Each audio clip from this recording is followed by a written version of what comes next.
Unfinished Swan is a really interesting game that doesn't have a lot of comparable experiences out there. Even from the very beginning, we didn't have to put in a lot of user interface elements or tutorials. Like, we were able to let people pretty much discover the game in the same way that as a player you're discovering the world. The story of the Unfinished Swan is a story about an orphaned boy, Monroe, who has lost his mother. And the last thing that she has left in the world is this painting of the swan that she never finished. And one night the swan gets up out of the painting and wanders into this fantastic world. And Monroe follows the swan and in an attempt to catch it, an attempt to really hold on to the last thing he has of his mother's.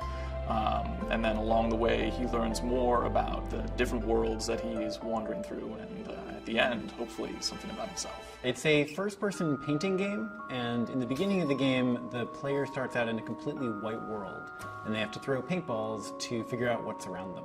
Our paint splatting, that's really the central piece of tech that we've spent the most time on trying to really polish and make look as realistic, but also as stylized as possible.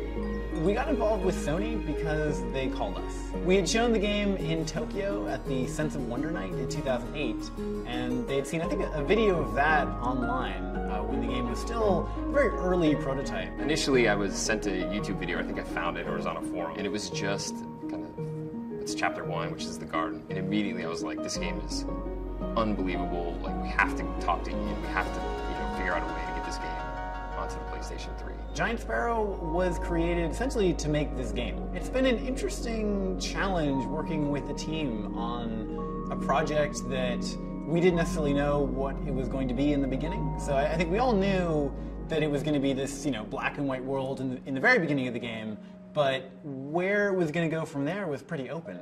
Being a small team, we work very closely together, and everybody has to wear a lot of different hats and have more different domain knowledge than you would in a larger team where you're more focused on just a very specific subset of things. I think this game appeals to two very different sets of people. There's the hardcore gamer, and then there's the person who doesn't really like games. And oddly enough, I think the game appeals to both of those people for a lot of the same reasons. I don't really know where video games are headed.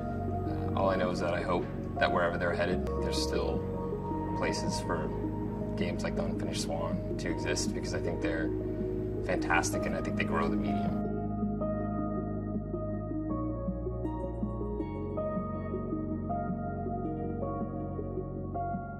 PlayStation